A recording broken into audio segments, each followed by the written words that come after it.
आज हम भौतिक भूगोल में हिमनद के कार्य तथा हिमानीकृत स्थलाकृति के बारे में अध्ययन करेंगे।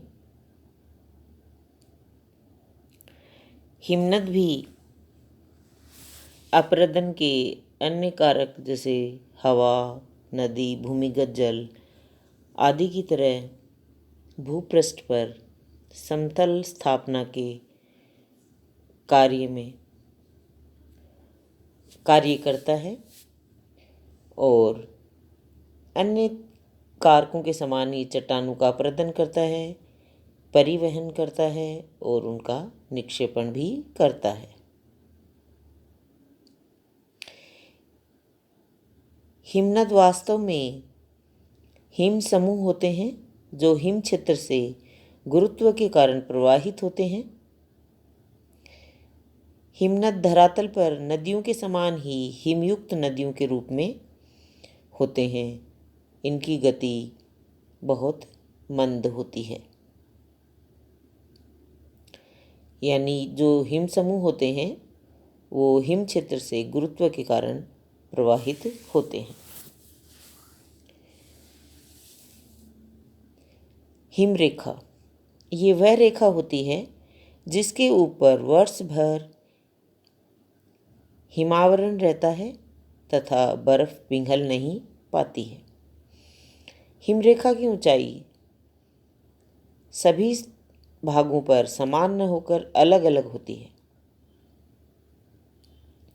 और जैसे जैसे भूमध्य रेखा से ध्रुव की ओर चलते हैं तो हिमरेखा की ऊंचाई कम होती जाती है।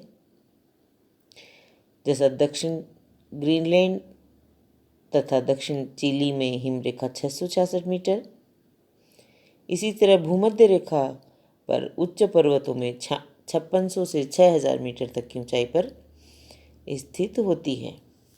इससे स्पष्ट होता है कि हिम रेखा जो है उस पर जलवायु का सबसे अधिक प्रभाव पड़ता है। हिम रेखा के ऊपर स्थित भाग जो कि हमेशा बर्फ से आच्छादित रहते हैं हिम क्षेत्र कहे जाते हैं। ग्रीनलैंड तथा अंटार्कटिका दो सर्वाधिक महत्वपूर्ण स्थायी हिम क्षेत्र हैं।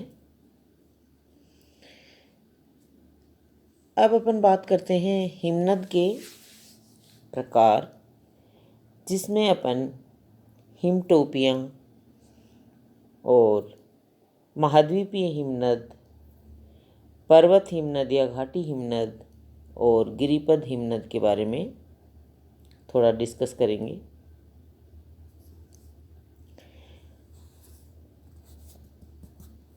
हिमटोपियों की जब बात करते हैं तो कुछ विद्वानों ने इनको हिम चादर का रूप माना है और कुछ ने पर्वतों की चोटियों पर स्थित हिम चादर को हिम टोपी कहा है। हिम टोपियाँ अधिक ऊंचाई पर होती हैं जहाँ से कई हिमनदों का निर्माण होता है। जब इन हिम टोपियों के गुरुत्व के कारण हिम निचले ढालों पर हिमनद के रूप में सरकने लगता है तो उसे घाटी हिमनद कहते हैं। 50,000 वर्ग किलोमीटर क्षेत्र में फैले गुंबदाकार हिमपिंड को हिमचादर कहते हैं और इससे कम क्षेत्र वाले हिमपिंड को हिम टोपी कहा जाता है, आइस कैप्स।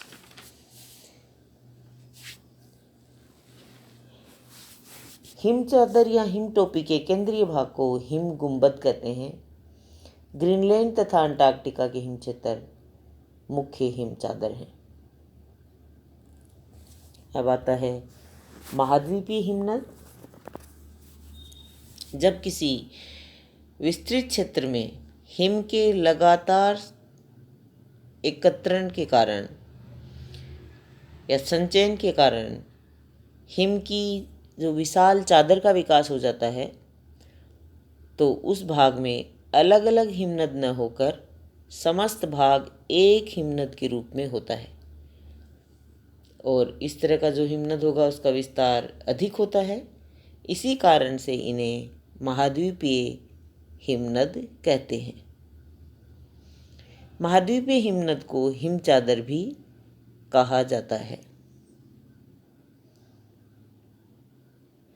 महाद्वीपीय हिमनदीय क्षेत्र के उच्चतम भाग से चारों तरफ अरीय रूप में हिमराशि सरकने लगती है, लेकिन उसकी गति बहुत मंद होती है।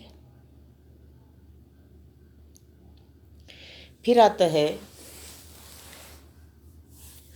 पर्वत हिमनद या घाटी हिमनद। पर्वतीय जो भाग हैं उनमें ऊंचे स्थानों पर स्थित हिमटोपी से हिमराशि जब गुरुत्व के कारण निचले ढाल की ओर नदी के रूप में प्रवाहित होती है तो उसे पर्वतीय हिमनद कहते हैं। पर्वतीय हिमनद मुख्य रूप से पर्वतीय घाटियों से प्रवाहित होते हैं, अतः इन्हें प्राय घाटी हिमनद भी कहते हैं। और ये पर्वतीय हिमनद का सबसे पहले अध्ययन आल्प्स पर्वत में होने के कारण इन्हें अल्पाइन हिमनद भी कहते हैं। अपने उद्गम स्थान पर घाटी हिमनद अधिक चौड़ा होता है और जैसे जैसे नीचे उतरता जाता है वैसे वैसे संकरा होता जाता है। फिर आता है गिरिपद हिमनद। नाम से भी अपन को पता चल रहा है कि तली या पर्वत के आधार पर जब पर्वतीय भाग से कई घाटी हिमनद नीचे उतरकर पर्वत के आधार या तली पर एक दूसरे से मिल जाते हैं तो उस विस्तृत हिमनद को गिरिपद हिमनद कहते हैं। ये इस प्रकार के हिमनद ठंडे भागों में ही मिलते हैं, क्योंकि गर्म भागों में नीचे उतरने पर उनके पिघल जाने की संभावना अधिक रहती है और नीचे उतरने पर गिरिपद हिमनद की गति मंद हो जाती है। अलास्का का मेलास्पिना ग्लेशियर इसका एक मुख्य उदाहरण के रूप में अपन बता सकते हैं। फिर आता है हिमनद का अपरदनात्मक कार्य। हिमनद भी अपरदन के जो अन्य कारक हैं उनकी तरह ही उसके मार्ग में आने वाले जो चट्टान है का उसका अपरदन करता है। फिर जो उसको मलबा मिलता है उसका परिवहन करता है और फिर उसका निक्षेपण यानी जमाव भी करता है। लेकिन हिमनद के जो अपरदनात्मक कार्य हैं उनके बारे में दो प्रकार के मत प्रचलित हैं। पहला, एक वर्ग के विद्वान ये मानते हैं कि हिमनद चट्टान को संरक्षण प्रदान करता है क्योंकि ये ऊपर से सैल को ढके रहता है, तो इसका अपरदनात्मक कार्य जो होगा वो नगण्य होता है। इस विचारधारा को संरक्षण संकल्पना के तथा समर्थकों को संरक्षणवादी कहा जाता है। इसके विपरीत दूसरे समूह के जो विद्वान हैं वो अपरदनात्मक कार्य में विश्वास करते हैं, जिनमें हम रेमजे तथा टिंडल नामक विद्वानों ने बताया कि हिमनद अपरदन का एक सक्रिय कारक है तथा इसके अपरदन द्वारा विभिन्न प्रकार के स्थल रूप का आविर्भाव होता है और ये न केवल अपरदन द्वारा पहले से निर्मित स्थल रूप में परिवर्तन लाता है बल्कि नवीन स्थल रूपों का निर्माण भी करता है। हिमनद अपरदन का एक प्रभावशाली कारक होते हुए भी चट्टानों की कुछ सीमा तक रक्षा भी करता है, यानी उसका रक्षक भी है। अब अपरदन के जो सामान्य रूप है किस प्रकार से किन किन रूपों में संपन्न होता है हिमनद का अपरदनात्मक कार्य, उनमें दो मुख्य हैं। पहला है अपघर्षण और दूसरा है उत्पाटन। अपघर्षण में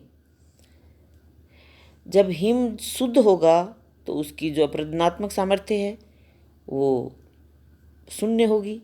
लेकिन हिमनद में अगर छोटे छोटे कंकड़, पत्थर, सैल, चूर्ण पर्याप्त मात्रा में होंगे तो हिमनद अपरदन का एक सक्रिय कारक हो जाता है। और ये जो अपरदन के यंत्र होते हैं, जिनकी सहायता से हिमनद अपनी घाटी की तली और किनारों को अपरदित करता है, इस क्रिया को अपघर्षण कहते हैं। हिमनद की गति के कारण उसके साथ चलने वाले जो कंकड़ पत्थर हैं आगे की ओर बढ़ते हैं और मार्ग में जो भी चट्टानें आती हैं उन पर सैंड पेपर की तरह, जिसे अपन रेगमाल बोलते हैं, का कार्य करते हैं और हिमनद की घाटी की तली और किनारे लगातार घिसकर चिकने होते रहते हैं। आगे बढ़ते हुए हिमनद के साथ चलने वाले पदार्थ धरातल को खुरसते हुए चलते हैं, जिसके कारण जो भी प्रभावित चट्टानें होती हैं उन पर कई प्रकार की धारियाँ बन जाती हैं और ये अपघर्षण के फलस्वरूप ही बनती हैं। ये तो था अपघर्षण। फिर आता है उत्पाटन। उत्पाटन यानी उखाड़ना या प्लकिंग जिसे कह सकते हैं, या हटाना। उत्पाटन की क्रिया में हिमनद चट्टानों के बड़े बड़े टुकड़ों को तोड़कर अपने साथ ले जाता है। वर्षा तथा हिम के पिघलने से प्राप्त जल चट्टान की संधियों में प्रवेश कर जाता है। ताप की कमी जब होती है तो जमकर हिम का रूप धारण कर लेता है। हिम का रूप धारण करके फैलता है, जिस कारण सैल कमज़ोर हो जाती है। इस तरह के कमज़ोर सैल के बड़े बड़े ब्लॉक्स टूटकर अलग होते रहते हैं।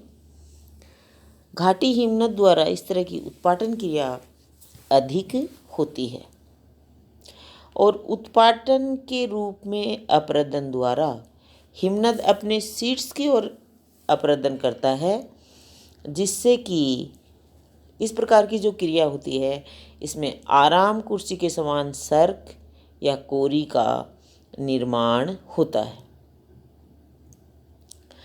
ये था इसके अपरदनात्मक कार्य, यानी उसके जो सामान्य रूप किन रूपों में संपन्न होता है, अपघर्षण और उत्पाटन।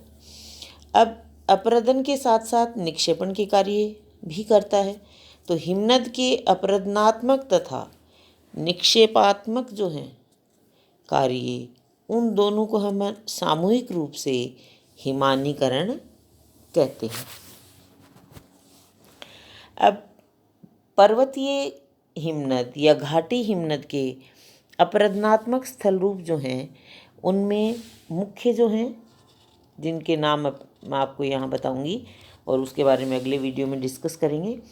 पहली है यू आकार की घाटी, फिर आता है आपकी लटकती घाटी, फिर जैसे कि अपन ने बात की थी अभी सर्क या कोरी, फिर आता है टार्न, फिर आता है अरेत, फिर आता है हार्न या गिरी श्रृंग, फिर आता है श्रृंगपुच्छ, फिर आता है भेड़ पीठ सैल या रासमुटोने, फिर आता है हिम सोपान आदि का अध्ययन अपन इसमें करेंगे और साथ में फ्योर्ड का अध्ययन भी हम अगले वीडियो में करेंगे।